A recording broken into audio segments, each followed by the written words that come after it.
Hi guys, welcome back to my channel. Thank you for coming back, and if you're watching my video for the first time, you're most definitely welcome. My name is Faith, and on this channel I do military videos and travel videos.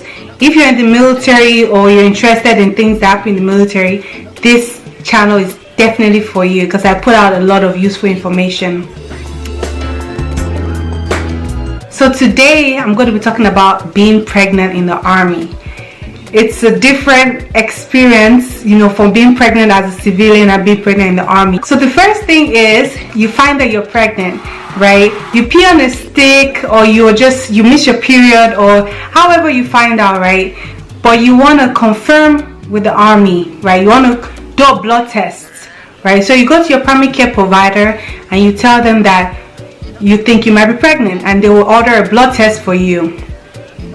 You go do your blood test, they do the urine sample, they take a urine sample and they draw blood, and within a day or two they give you a call back telling you if you're pregnant or not pregnant. If you're pregnant, congratulations. But what I need to tell you is that once you go to your primary care provider and get a pregnancy test done, privacy is over. They are mandated to inform your chain of command that you're pregnant. So if you are thinking that you want to keep your pregnancy under wraps for a while till you're sure, or you have to kiss that goodbye, because they're going to inform the moment you know. Your primary care provider is sending an email to your commander to let them know that a soldier in their formation is pregnant, right? So weigh your options and see what you want to do. Profile. So when you find out you're pregnant, you get a profile that states temporarily that you're pregnant. You have a temporary profile that states that you're pregnant. In this profile, it varies depending on the soldier, but when you first find out you're pregnant, it's usually like the same format they give for most pregnant females. So the pregnancy profile exempts you from doing normal PT. So you are to be enrolled in pregnancy PT. In most duty stations, they have a different program for pregnant women or pregnant soldiers to do PT. I've heard that in some bases there's no program, so it depends on where you are. But most bases, and the base where I am, Fort Sill, Oklahoma, there is a pregnancy PT. It's called P3T, and I'll link down what P3T means. Right now I can't recall. So yeah, the pregnancy PT states that you're pregnant and shows your due date, so your due date from is determined by the last day of your menstrual period, and your due date is, they're going to calculate it 40 weeks or 9 months from the date of your last menstrual period. So that's what you're going to see on your profile. Then it further states some other exemptions or some other restrictions that you're going to be excused from. So let's talk about pregnancy PT. So pregnancy PT is I believe is a program that the Army has put in place to cater to pregnant females. So usually when you're pregnant, you're carrying another child, or you are pregnant with another human being. You're going to have restrictions like with what your body can do, because now you're probably more out of breath. You have to consider your body temperature and all of that for the little person that's inside you. So the Army sees the need to train or to create a program that pregnant soldiers can do separately. So the pregnancy PT, is divided into 3 groups or 4 groups. The first one is the first group, which is usually, I'll be looking down because I have some notes here. So the first group is from when you find out you're pregnant to 19 weeks, right? And in that group, you do most stuff that you were doing back in your PT formation, but the instructors are trained, like they have a guideline to what you can or you cannot do. At this point, you can still run, you can still do push-ups, you can still do sit-ups, right? And it also depends if you're high risk or low risk, right? So if you're high risk, like you have, you know, just complications with your pregnancy, of course your OBGYN will tailor or will give you your restrictions, will further restrict you in the exercise that you can do. But if you're low risk and have no complications, then you know the instructors are well prepared and they know what exercises that you can do. The second group is from 19 weeks to 29 weeks. So second group is, now you know your baby is getting more developed, is, you know, you're getting bigger, right? So of course just more restrictions. And the third group is from 29 weeks till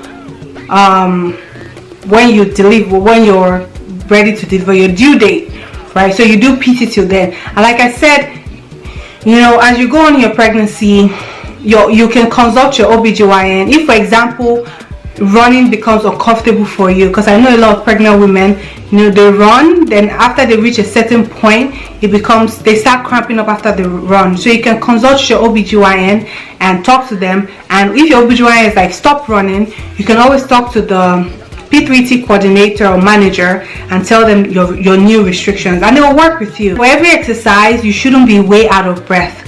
Like if you're doing a particular exercise and you can't have a conversation with another person, then you're doing too much.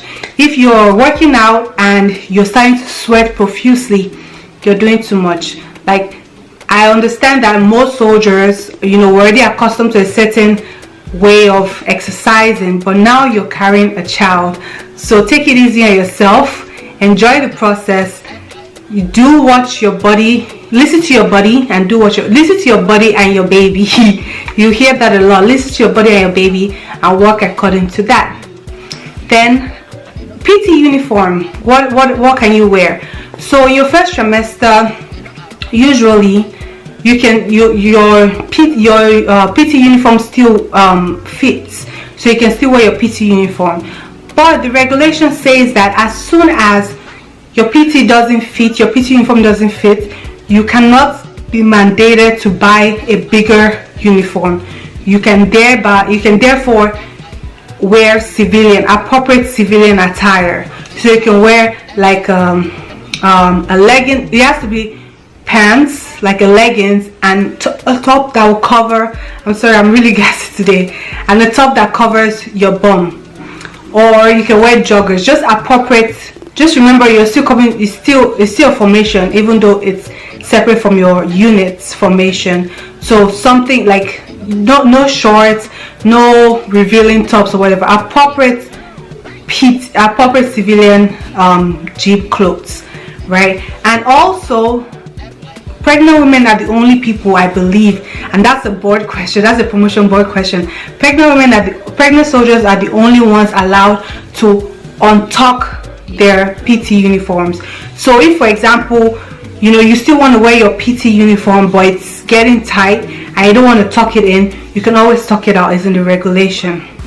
Another thing with P3T is you have to treat the pregnancy PT as real PT. You can't sham out of it, right? So most of the sergeant majors, the command sergeant major of the post, that's a program, I believe, of the command sergeant major. So on FORTIL, if for example you don't show up to PT, you're feeling sick or you have an appointment or you're going on leave, you have to notify the P3T coordinators using an excusal form, informing them that this is why you're not going to show up to formation, this is why you're not going to show up to PT.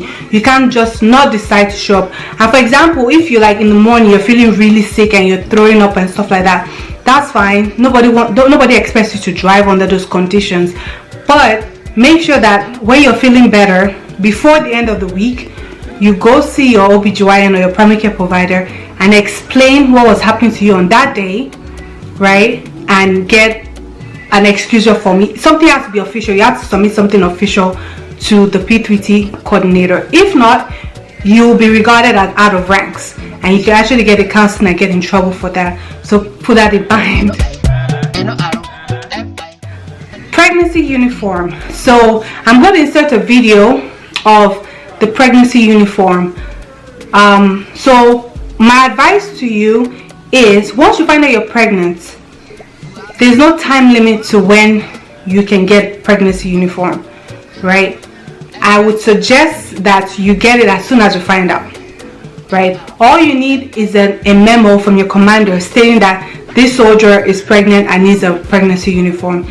And usually you can find the formats with your P33 coordinator online. And if you guys are having problems with finding the memo, send me a message. I'll put my Instagram and my email down below, and I'll send you one of the memos.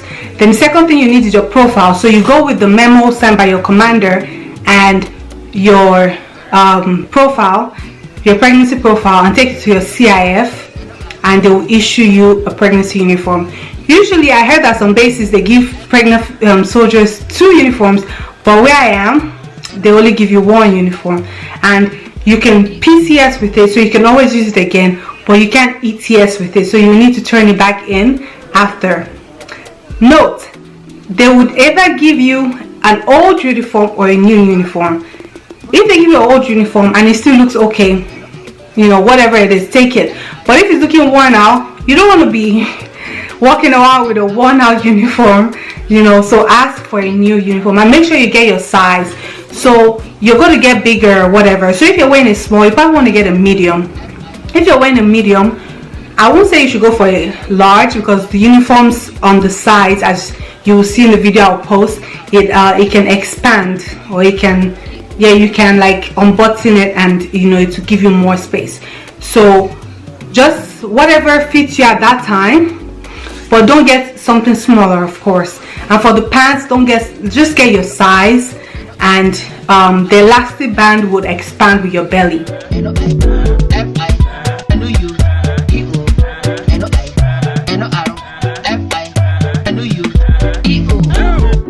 It's Paul Cleverly on the beat.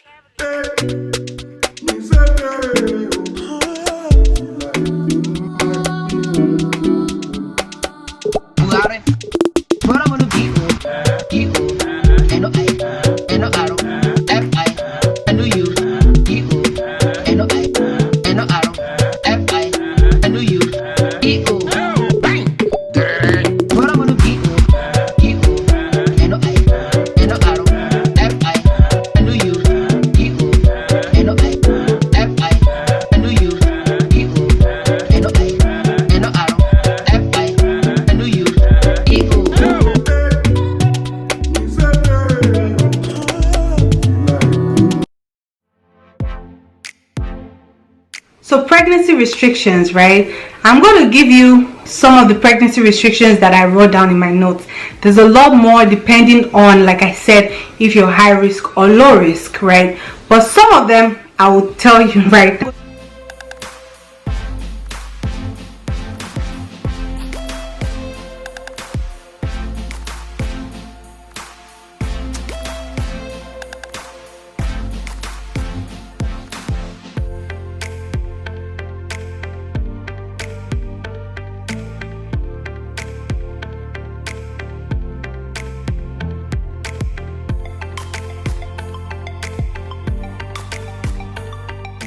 Need you guys to go read it so you know you're right. Getting an OBGYN. So once you find out you're pregnant, your primary care provider, depending on the base where I am at, there's no OBGYN at the hospital on post, so they refer you to OBGYNs off post, right? So your primary care provider will put in a referral to TRICARE, informing them that a soldier needs an OBGYN. So within a week, you get a call, they assign you an OBGYN. If you're newly pregnant for the first time, you really don't have a say in what OBGYN they give you. If, for example, you've given birth before in that same duty station and you prefer the doctor you had, you can tell them that, okay, can you please put in the same doctor? But most times you don't have a say in the doctor they give you. So you they call you to tell you, this is your doctor. you call the doctor's office and you set your appointment. So you get your first appointment, and everything you do at the OB is covered by TRICARE, minus stuff that is not needed. So for example, the ultrasounds and the hospital visits and the medicine, if any, is needed, is covered by TRICARE. But for example, if you need like 4D ultrasound, or you want multiple ultrasounds that the doctor does not authorize, or you just want like other like tiny stuff that is not encompassed in what TRICARE covers, then you will get a bill. So what I would advise is that whenever your doctor suggests that, oh, do you want this stuff, you ask the doctor, is this covered under TRICARE, just to make sure that you're not saying yes to stuff that you have to pay for, because we all know that healthcare in this country is not cheap. It doesn't come cheap at all. So make sure you're confirming that the extra test that the doctor is asking you is covered for. Or even better, if the doctor isn't sure, you can take the name of the test and call TRICARE and confirm and ask them if this test is something that they would pay for you. So maternity leave and paternity leave. So the maternity leave, the pregnant female or pregnant soldier, I feel like I keep saying pregnant female, but I feel like it's more professional to say pregnant soldier. So the pregnant soldier,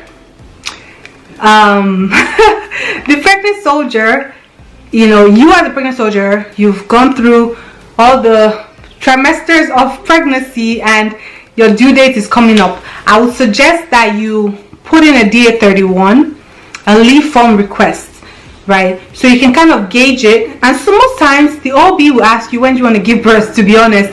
When you're reaching like your 37, 38, 39 weeks, depending on the OBGYN you have, they ask you when are you ready to give birth. So most people kind of know when they're going to give birth. But if you're just going to like wait for the natural induction or natural process to take place, you want to make sure that you put in your leave form maybe 2 weeks from your due date till 3 months then, right? So if you give birth within that period, you don't have to like be worried about sending a leave form while you're with a newborn, right? It's already submitted. And what people usually do is the day you leave the hospital, so your leave starts from the day you deliver and leave the hospital, right? So you just call your command and tell them, okay, I'm leaving the hospital. So that's when they start your leave day. From that day, 3 months after that. That's usually it, right? And paternity leave is, so if your spouse is military, they get of paternity leave to stay with you and the baby. Deployment and PCS while you're pregnant. So once you find out you're pregnant, you are non-deployable. No ifs and no buts. You're non-deployable. You become red on your MEPROS. You can't deploy. You have deployment limitations. And for PCS, I know a female that PCS when she was in her 30-something week, and I also know of females that were not allowed to PCS even in their first trimester. So it really depends on depends on the base, on the duty station that you are stationed at. So for me, I would have been I would have PCS when I was in my 3rd trimester, like the early stage of my 3rd trimester. My OBGYN said I was good to PCS, like it was safe for me to PCS. I was low risk and all of that. But the doctors at the hospital on base said they declined my PCS. They said they don't think it's safe, they don't care. I'm going to be traveling to a far distance. The stress of PCSing, they don't think it's safe for I and my baby. So they declined the PCS. So it really depends on, and I'm low risk. I don't know why. Maybe those women, you know, women are women. Women have gone through it. And my OB was a man because I've changed him. And that's another thing I want to talk to you guys about. So it really depends. But deployment wise, it's a no. Then a new regulation came out that you are still non-deployable after a year after you give birth. So before, it used to be 6 months, like after you give birth. So 6 months is the 3 months maternity leave and 3 months when you come back, and 6 months after you can deploy. But now it's a year after you give birth, you are non-deployable. Let me go back to the OBGYN story. So you get an OBGYN, not your choice. You have an appointment with this he or she, and you're just not feeling comfortable with the person. You're just not feeling comfortable because you're having a baby. You should be excited. You have a lot of questions, a lot of changes that happen in your body, and you have questions. And Google should not be your doctor, right? I'm saying this from personal experience. So your doctor, yeah, most OBGYNs are experienced and they have, knowledge on these things, but you're just not comfortable with the person. I'm telling you, you can change your OBGYN. You can. All you need to do is go back to your primary care provider, tell him or her that you're just not comfortable with your OBGYN, your questions are not being answered, just whatever legit concerns you have. Tell your PCM. If it's something that he can advise you on, that's fine. But if it's something that you just don't feel comfortable with this doctor, he or she can put in a new referral with TRICARE, and they will change your OBGYN. So don't feel like you're stuck with your OB. Never. To add a few tips for you. So number one is listen to your body, listen to your baby. I know that your body was already conditioned to a certain way, so you feel like you can push yourself, but this is not about pushing yourself. This is about what's good for you and your child, right? The second thing is watch what you eat. I know that there's a lot of cravings as a pregnant person, but you also have to remember that you're in the army, right? So you have to be like very, what's the word I'm trying to remember. You have to be very careful of gaining too much weight, because you gain too much weight, it's going to be hard to lose the weight, and you don't want that pressure. Like, nobody wants the pressure of 6 months after then you're failing a PT test or you're failing the height and weight. So while you're pregnant, try to eat healthy. Yeah, you can cave into your cravings once in a while, but still watch it. My third tip is, while you are pregnancy PT, as long as your body says yes, try your best to do what you can do, so your body regains that mental memory. Yeah, that's the word. Your body regains that memory, like the push-up, sit-up things. Especially now that the army is moving through the ACFT, that's a lot more stuff that you have to do. So you have to be cognizant of just making sure that your body doesn't forget, like, the push-up movements. And I don't know how to explain it, but just try to, like, work with your body. Work with your body, work with the instructors, and see, and just do what they tell you to do to the best of your ability, so that your body doesn't forget, so you don't lose all that muscle that you've had before you got pregnant. My fourth tip is try to enjoy the process, right? So because the army is the army and a lot of things are going on, and you don't have a lot of privacy, because once you get pregnant, everybody kind of knows, because at your regular formation they'll announce it like, oh, this soldier is at P3T, so everybody's tracking that you're pregnant, so privacy is lost. Just enjoy the process. If you're feeling sick, you're feeling sick. There's nothing you can do about it. Don't go around lamenting. I don't know if you guys can understand. Don't go around complaining, because most people don't care. Most people can't relate, and most people really don't care. If you're feeling sick, tell your first line supervisor you're feeling sick. Talk to your OB if you're high risk. Like, everything you do, ask your OB about it. If you're throwing up multiple times, you might just be high risk, and they might put you on bed rest. Yeah, they can put you on bed rest if you're high risk. So, and high risk meaning that maybe, for example, you're leaking fluid, like your amniotic fluid, you're leaking, that's considered high risk. If you're having twins, you're considered high risk. So those are the things that you need to put into consideration. Another tip I have for you is that read the regulation, know your restrictions, and know what you can do. Because like I said earlier, most of these leaders don't really have experience with pregnant soldiers. So they might think you can do something that you can't really do, that is not really safe for you and your child. Like, you shouldn't be lifting heavy stuff at this stage of at any stage of your pregnancy. You shouldn't be lifting stuff at any stage of your pregnancy. So yeah, that's it. That's all. I know this is a long video, and because there's a lot of information that needs to be passed, there's no way I could have made it shorter. So if you did enjoy this video, please give me a thumbs up, subscribe, and share this video with other people that you think might need it. If you want to be informed of every time I post a video, please don't forget to subscribe and watch out for my next video.